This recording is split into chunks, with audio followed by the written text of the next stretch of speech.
Hi India Glitz viewers. അത് mainly എനിക്ക് പറയാനുള്ളത് എൻ്റെ വീട്ടിൽ നിന്നുള്ളൊരു സപ്പോർട്ടാണ്. കാരണം എൻ്റെ വീട്ടിലെല്ലാവരും തന്നെ സംഗീതപരമായി വളരെ ബന്ധമുള്ള ആൾക്കാരാണ്. അപ്പോൾ എന്നെ ഇതിലോട്ട് തിരിച്ചു വിട്ടതൊക്കെ എൻ്റെ പാരൻസാണ്. വളരെ ചെറുപ്പത്തിൽ തന്നെ പിന്നെ എൻ്റെ മനസ്സിൽ ഭയങ്കര ഒരു പാഷനാണ് മ്യൂസിക് എന്ന് പറഞ്ഞാൽ. പിന്നെ എൻ്റെ ഉമ്മ ആണ് എൻ്റെ ആദ്യ ഗുരു, മ്യൂസിക് ടീച്ചർ കൂടിയാണ്. അപ്പോൾ ഉമ്മ ടീച്ചറായിരുന്ന സ്കൂളിലാണ് ഞാൻ പഠിച്ചതൊക്കെ. അപ്പോൾ എല്ലാ കോമ്പറ്റീഷനിലും എന്നെ പങ്കെടുപ്പിക്കുമായിരുന്നു. അങ്ങനെ ചെറുപ്പത്തിലേ ഇങ്ങനെ മത്സരത്തിൽ പങ്കെടുപ്പിച്ച് എൻ്റെ മനസ്സിൽ തന്നെ സംഗീതത്തോട് കൂടുതൽ ഞാൻ അടുക്കുകയായിരുന്നു ചെയ്തത്. പിന്നെ എനിക്ക് 2 സഹോദരങ്ങളാണുള്ളത്. 2 പേര് 2 ഫീൽഡാണ്, ഒരാൾ ഡോക്ടർ, ഒരാൾ എൻജിനീയർ. പക്ഷേ എന്നെ പഠിക്കേണ്ട സമയത്ത് എൻ്റെ വീട്ടുകാർ പറഞ്ഞു നീ പഠിക്കേണ്ട, പാടാൻ പറഞ്ഞു. അങ്ങനെയാണ് എൻ്റെ ജീവിതത്തിലെ ഏറ്റവും വലിയ വഴിത്തിരിവ്. ഞാൻ ഇതുവരെ ഇവിടെ എത്തിയത് പഠിച്ചാൽ പോലും കിട്ടാത്ത നേട്ടങ്ങളെല്ലാം എനിക്ക് പാട്ടിലൂടെ കിട്ടി. അതിന് ഏറ്റവും കൂടുതൽ ഞാൻ താങ്ക്ഫുൾ ആയിരിക്കേണ്ടത് എൻ്റെ പാരൻസിനോടാണ്. അങ്ങനെയാണ് എൻ്റെ സംഗീതത്തിലോട്ടുള്ള വരവ്. ഈ പറഞ്ഞ പോലെ യൂത്ത് ഫെസ്റ്റിവൽ അതിൻ്റെ ഒരു തരംഗം ഉണ്ടായിരുന്ന ഒരു കാലഘട്ടം ഉണ്ടായിരുന്നു. അന്ന് ഞാൻ പത്രത്തിലൂടെയും ഒക്കെ നല്ല ഒരു കാരണം ഏത് കോമ്പറ്റീഷൻ നോക്കിക്കഴിഞ്ഞാലും ഞാൻ മത്സരത്തിൽ 1ാം സമ്മാനം നേടിയിട്ടുണ്ടായിരുന്ന ഒരു കാലം ഉണ്ടായിരുന്നു. അപ്പോൾ അങ്ങനെ ആണ് ചാനലിൽ ഇങ്ങനെ ഓരോ മത്സരങ്ങൾ വരുമ്പോൾ ഞാൻ പങ്കെടുക്കും. ഇപ്പോൾ ഈ സ്റ്റാർ സിംഗർ റിയാലിറ്റി ഷോയ്ക്ക് മുമ്പേ തന്നെ ഞാൻ ഏഷ്യാനെറ്റിൽ തന്നെ വന്നിരുന്നു. വോയിസ് ഓഫ് ദ വീക്ക് എന്ന് പറഞ്ഞിട്ട് വേറൊരു റിയാലിറ്റി ഷോ, അതിലും ഫൈനൽ വിന്നറായിരുന്നു. അപ്പോൾ അതിന് പാരലായിട്ട് ഞാനൊരു 98-ലായിരുന്നു, 98 വർഷം ആ സമയത്തായിരുന്നു. അന്നാണ് ദൂരദർശനിൽ സ്വപ്ന സംഗീതം എന്ന് പറയുന്നൊരു റിയാലിറ്റി ഷോ ഉണ്ടായിരുന്നു. അങ്ങനെയാണ് ഞാൻ അതിലോട്ട് പോകുന്നത്. അതിനോടനുബന്ധിച്ചാണ് ഞാൻ മയിൽപീലി പോലെയുള്ള പ്രോഗ്രാംസിൽ എന്നെ വിളിക്കുകയും. ഞാൻ വളരെ കുഞ്ഞായിരുന്നു അന്ന്. അപ്പോൾ കുഞ്ഞെന്ന് പറഞ്ഞാൽ വലിയ കുഞ്ഞൊന്നുമല്ല, 10ാം ക്ലാസ്സിൽ പഠിക്കുമ്പോഴാണ് ഞാൻ പങ്കെടുത്തിരുന്നത്. അപ്പോൾ അങ്ങനെയാണ് ദൂരദർശനിലേക്കുള്ളൊരു വരവ്. ഇപ്പോൾ പോലും പലരും അന്ന് ഞാൻ പാടിയിരുന്ന പാട്ടിനെ പറ്റിയൊക്കെ ഈ ഇടയ്ക്ക് വരെ പലരും പറഞ്ഞ് കേട്ടിട്ടുണ്ട്. വളരെ സന്തോഷമുണ്ട്. കാരണം അപ്പോഴാണ് നമുക്ക് ആ ചാനലിൻ്റെ റീച്ചിനെ കുറിച്ച് മനസ്സിലാവുന്നത്. അപ്പോൾ ആ പാട്ട് നമുക്ക് പാടാം.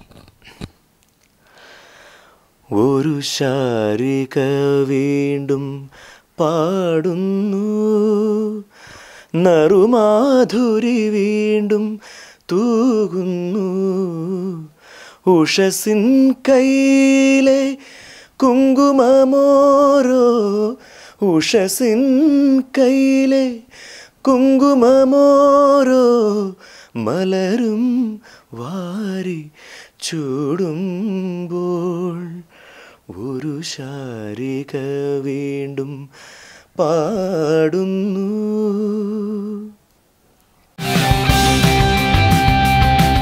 ഗ്യാപ്പ് വന്നത് എനിക്ക് തോന്നുന്നു നമ്മുടെ ശബ്ദം മാറി വരുന്നൊരു കാലഘട്ടം ഉണ്ടായിരുന്നു. ഒരു 10 കഴിഞ്ഞ് +2 സമയത്തൊക്കെ നമ്മുടെ ശബ്ദം ഇങ്ങനെ, പണ്ട് ഫീമെയിൽ വോയിസ് ആയിരുന്നു, വളരെ കൊച്ചുകുട്ടിയായിരിക്കുമ്പോൾ ആ ഒരു മെയിൽ വോയിസ് കിട്ടിയിരുന്നില്ല. അപ്പോൾ ശബ്ദം മാറുന്ന സമയത്ത് മാക്സിമം ഞങ്ങൾ പ്രാർത്ഥിച്ചിരുന്നു. കാരണം മ്യൂസിക് എന്ന് പറഞ്ഞാൽ അത് അത് നമുക്കെല്ലാം ആയിരുന്നു. അപ്പോൾ അതുകൊണ്ട് ഇനി വരുന്ന ഒരു ശബ്ദം നല്ലതായാൽ മാത്രമേ അതിലൊരു നമുക്ക് അതിനോട് മുന്നോട്ട് പോകാൻ പറ്റുള്ളൂ. അപ്പോൾ അങ്ങനെ അതിന് വേണ്ടിയിട്ട് നമ്മൾ കുറച്ച് ഗ്യാപ്പിട്ട്, പക്ഷേ എന്തായാലും നല്ലൊരു വോയിസ് കിട്ടിയെന്നുള്ളതാണ് എനിക്ക് വിശ്വസിക്കുന്നത്. കാരണം അതുകൊണ്ട് തന്നെയാണ് നമുക്ക് നല്ല നല്ല പ്രോജക്റ്റുകളും നല്ല പാട്ടുകൾ പാടാനൊക്കെ ഇപ്പോൾ പറ്റുന്നു. തീർച്ചയായിട്ടും അതിപ്പോഴും എൻ്റെ ഹാങ് ഓവർ മാറിയിട്ടില്ല. സ്റ്റാർ സിംഗർ എന്ന് പറയുമ്പോൾ ഒരു മത്സരം, ഞാൻ അതോടുകൂടി നിർത്തി എൻ്റെ കോമ്പറ്റീഷനൊക്കെ.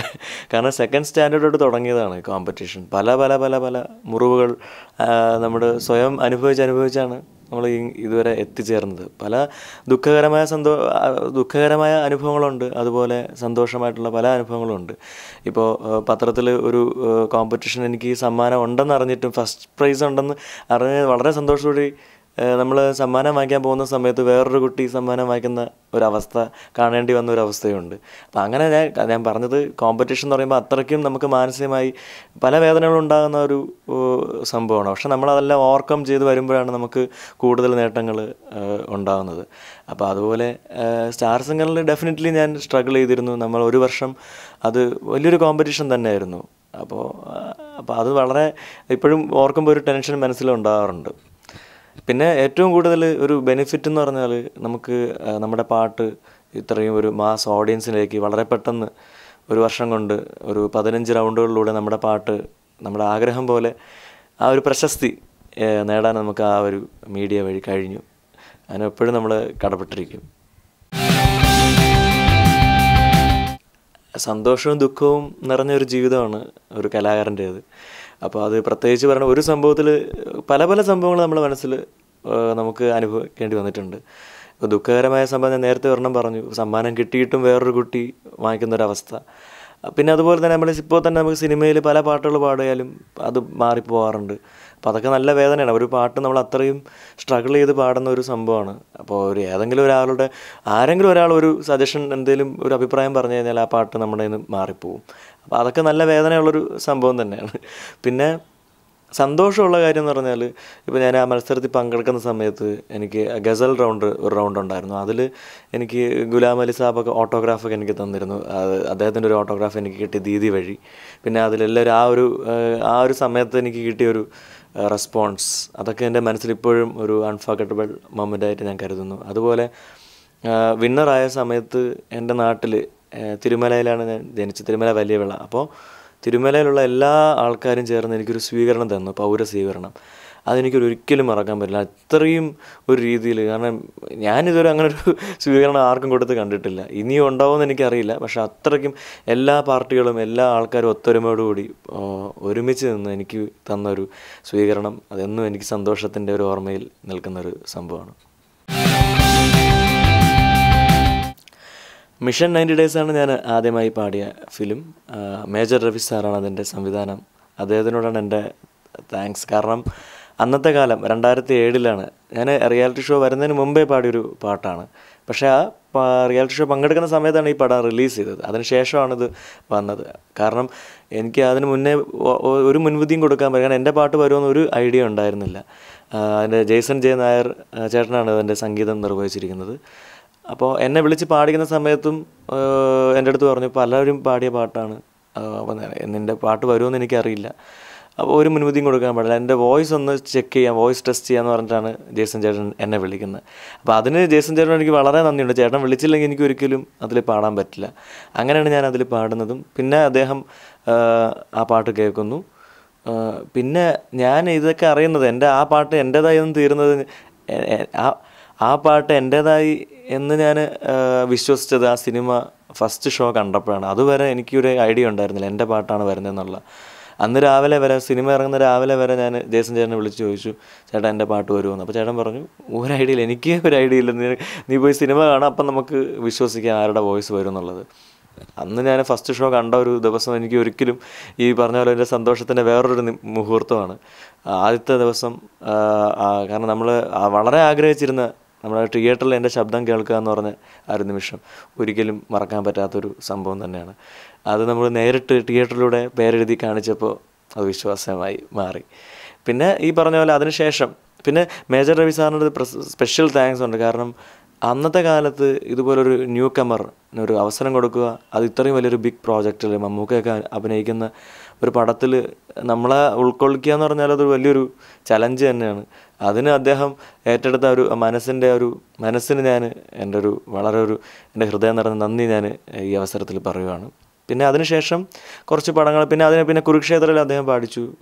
പിന്നെ അതിനുശേഷം ചെമ്പട എന്ന ഫിലിം, എൻ്റെ പ്രണയത്തിൻ താജ്മഹൽ, റോബിൻ തിരുമല സാറാണ് അതിൻ്റെ രചനയും സംഗീതവും ഒക്കെ നിർവഹിച്ചിരിക്കുന്നത്. അപ്പോൾ ആ പാട്ട് സത്യം പറഞ്ഞാൽ ഏറ്റവും കൂടുതൽ രീതിയിൽ ആൾക്കാരിലോട്ട് ഇറങ്ങിച്ചെന്നു. എന്തുകൊണ്ടെന്ന് വെച്ചാൽ അതിൻ്റെ സിംപ്ലിസിറ്റി ആയിരിക്കും. ആ പാട്ടിലെ വരികളെ പോലെ തന്നെ സംഗീതവും ആൾക്കാരിലോട്ട് അധികം ഇറങ്ങിച്ചെന്നു. ഇപ്പോൾ പോലും ആ പാട്ട് ഏത് ഷോയിൽ പോയി ചെന്നാലും ആൾക്കാർ ഒരു 4 വരിയെങ്കിലും എന്നെ കൊണ്ട് പാടാനായിട്ട് ആവശ്യപ്പെടാറുണ്ട്. അപ്പോൾ അത് ഏറ്റവും വലിയൊരു സന്തോഷമുള്ളൊരു പാട്ടാണ്. ഒരു പാട്ട് പാടി ഏറ്റവും വലിയ ഒരു ഗായകൻ്റെ ഏറ്റവും വലിയ സന്തോഷം എന്ന് പറഞ്ഞാൽ ഒരു പാട്ട് പാടി ജനങ്ങളിലെത്തി അത് ജനങ്ങൾ സ്വീകരിച്ച് ഒരു ഹിറ്റിലോട്ട് പോകുമ്പോഴാണ് അതിൻ്റെ ഒരു പൂർണ്ണതയിലെത്തുന്നത്. അതെനിക്ക് കിട്ടിയത് എൻ്റെ പ്രണയത്തിൻ താജ്മഹലിലൂടെയാണ്. എൻ്റെ പ്രണയത്തിൻ താജ്മഹലിൽ വന്നു ചേർന്നൊരു വനശലഭമേ, എൻ്റെ യമുനതൻ തീരങ്ങളിൽ, എൻ്റെ യമുനതൻ തീരങ്ങളിൽ അറിയാതെ കേഴുന്ന വേഴാമ്പലേ, എൻ്റെ പ്രണയത്തിൻ എൻ്റെ പ്രണയത്തിൻ എൻ്റെ പ്രണയത്തിൻ.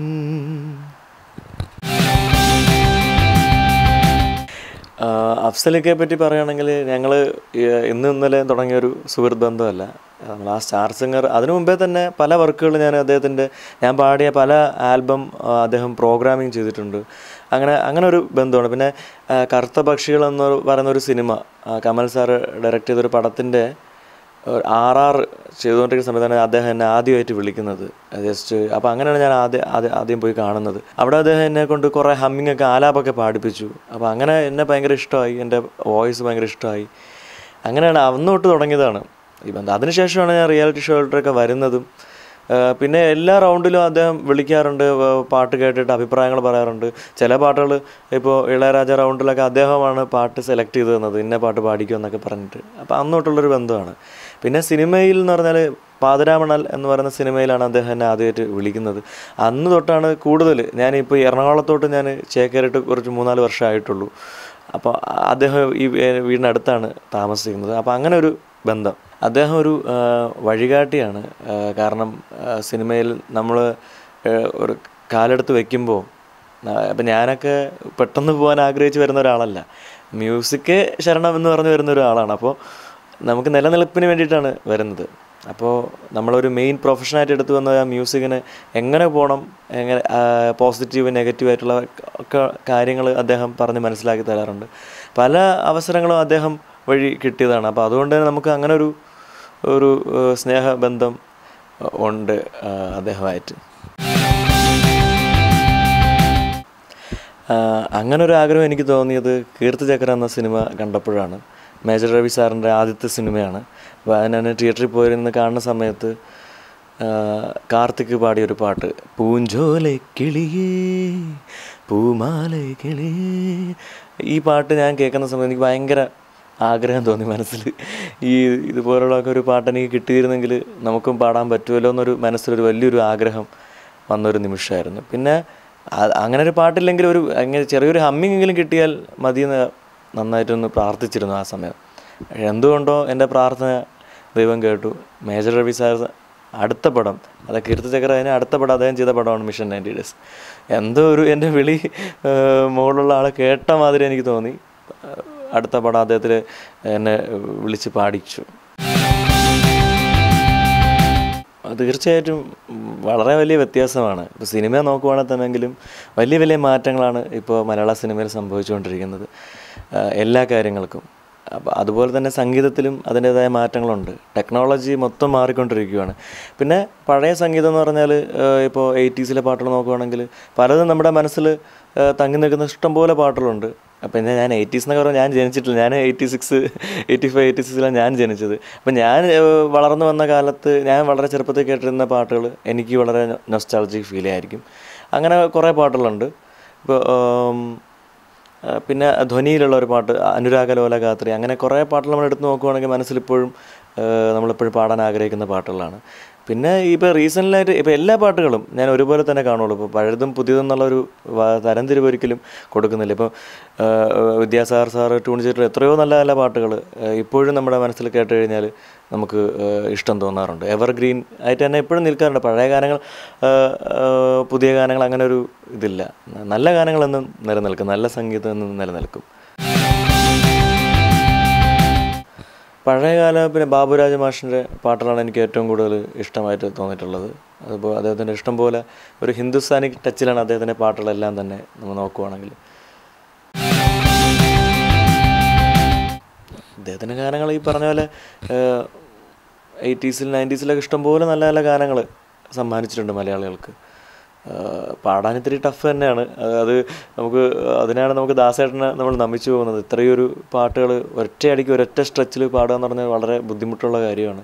അതും ഒരു 100% പെർഫെക്ഷനിൽ. അപ്പോൾ അതാണ് അപ്പോഴാണ് നമ്മൾ അവരുടെയൊക്കെ ഒരു മഹത്വം മനസ്സിലാക്കുന്നത്. രവീന്ദ്രൻ മാഷിനെ എന്തായാലും നമുക്ക് അദ്ദേഹത്തിൻ്റെ പാട്ടുകളിലൂടെ എന്നും അത് ജീവിച്ചിരിക്കും. എത്രയോ പാട്ടുകൾ നോക്കുകയാണെങ്കിൽ പ്രമദവനം, ഹിസൈനസ് അബ്ദുള്ളയിലെ പാട്ടുകളൊക്കെ തന്നെ ഡൂപ്പർ ഹിറ്റുകളാണ്. 7 സ്വരങ്ങൾ, അങ്ങനെ പല ഗാനങ്ങൾ നോക്കുകയാണെങ്കിൽ മലയാളിക്ക് ഏറ്റവും പ്രിയപ്പെട്ട ഗാനങ്ങളാണ്. മറുഭാഷയിൽ ഇപ്പോൾ നോക്കുവാണെങ്കിൽ പഴയ കാലങ്ങളിൽ നോക്കുക, എനിക്ക് MS വിശ്വനാഥ് സാറിനെ ഭയങ്കര ഇഷ്ടമാണ്. അദ്ദേഹത്തിൻ്റെ പാട്ടുകൾ നോക്കുകയാണെങ്കിൽ ഇപ്പോൾ ഇറങ്ങിയാൽ അത് സൂപ്പർ ഡൂപ്പർ ഹിറ്റാണ്. കാരണം ടെക്നോളജി ഒന്നും ഇല്ലാതെ തന്നെ അദ്ദേഹം അന്ന് ഒരു ആൾക്കാരുടെ പൾസ് അനുസരിച്ച് ആൾക്കാരുടെ പൾസ് അനുസരിച്ചിട്ട് കമ്പോസ് ചെയ്തിട്ടുള്ള പാട്ടുകളെന്ന് പറഞ്ഞാൽ ഒരിക്കലും നമ്മൾ പ്രതീക്ഷിക്കാത്ത തരത്തിലുള്ള പാട്ടുകളാണ്. എങ്കേയും എപ്പോതും സംഗീതം സന്തോഷം, ഈ പാട്ടൊക്കെ ഇപ്പോഴിറങ്ങിയാലും അത് എവിടെ പോയി നിൽക്കുന്നത് നമുക്ക് പ്രെഡിക്റ്റ് ചെയ്യാൻ പറ്റില്ല. ഇപ്പോഴും ആൾക്കാർ വളരെ എൻജോയ് ചെയ്യുന്ന പാട്ടുകളാണ്. അതുപോലെ അഫ്സൽ യൂസഫൊക്കെ മ്യൂസിക് ചെയ്തിട്ടുള്ള മൈലാഞ്ചി മൊഞ്ചുള്ള വീട്, അതിൽ നല്ലൊരു പാട്ട് ഞാൻ പാടിയിട്ടുണ്ട്. അതുപോലെ ഗോപി സുന്ദരേട്ടൻ മ്യൂസിക് ചെയ്തിട്ടുള്ള സാരഥി എന്ന് പറഞ്ഞിട്ടൊരു ഫിലിം, പിന്നെ അതേ ഒരു തമിഴ് പടത്തിലും എന്നെ കൊണ്ട് പാടിച്ചിട്ടുണ്ട്. പിന്നെ വിദ്യാസാഗർ സാർ തന്നെ വേറൊരു അടുത്ത പടം ഞാൻ പാടിയിട്ടുണ്ട്, മറിയം മുക്ക് എന്ന് പറഞ്ഞിട്ടൊരു പടം. അങ്ങനെ കുറച്ച് നല്ല പ്രോജക്റ്റുകൾ ഇങ്ങനെ വരുന്നുണ്ട്. ഇന്നിപ്പോൾ ഞാൻ ഗോപി സുന്ദരേട്ടൻ മ്യൂസിക് ആയിട്ടുള്ളൊരു പാട്ട് പാടിയിട്ട് വരുന്ന വഴിയാണ്. സാരഥി എന്ന് പറയുന്ന സിനിമയിൽ വളരെ ബ്യൂട്ടിഫുൾ ആയിട്ടുള്ളൊരു മെലോഡിയസ് സോങ്. അപ്പോൾ എന്തായാലും ഇതുവരെ നിങ്ങൾക്ക് ഇഷ്ടപ്പെട്ട പോലത്തെ ഒരു സപ്പോർട്ട് ഇതിൽ ഞാൻ പ്രതീക്ഷിക്കുന്നു. പിന്നെ എന്നെ സംബന്ധിച്ച് എല്ലാ ഭാഷകളിലും നമുക്കിപ്പോൾ ഹിന്ദിയിലൊരു പാട്ട് പാടാൻ പറ്റി. ഇപ്പോൾ ഇന്നലെ ഒരു തെലുങ്ക് പടം റിലീസ് ചെയ്തു, പാഠശാല എന്ന് പറഞ്ഞിട്ട്. രാഹുൽ രാജേട്ടനാണ് എൻ്റെ മ്യൂസിക്. ഭയങ്കര സന്തോഷമുള്ള കാര്യമാണ്. നമുക്ക് എല്ലാ ഭാഷയിലും ഇങ്ങനെ നമുക്ക് ചെന്നെത്താൻ പറ്റി എന്നുള്ളൊരു സംഭവം. സൂര്യോദയം സൂര്യോദയം കുരസിന്ധിത്തൊലി കിരണമേ, ഭാനോദയം ഭാവോദയം తొలి ఆశ చిగురించెనే,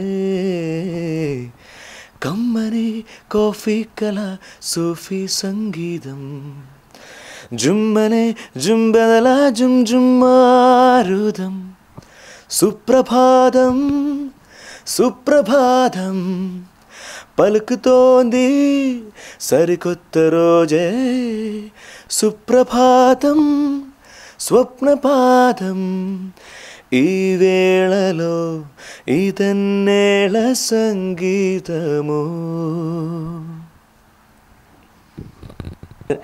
ഇന്ത്യ ഗ്ലിറ്റ്സിൻ്റെ എല്ലാ വ്യൂവേഴ്സിനും ക്രിസ്മസ് ന്യൂ ഇയർ ആശംസകൾ.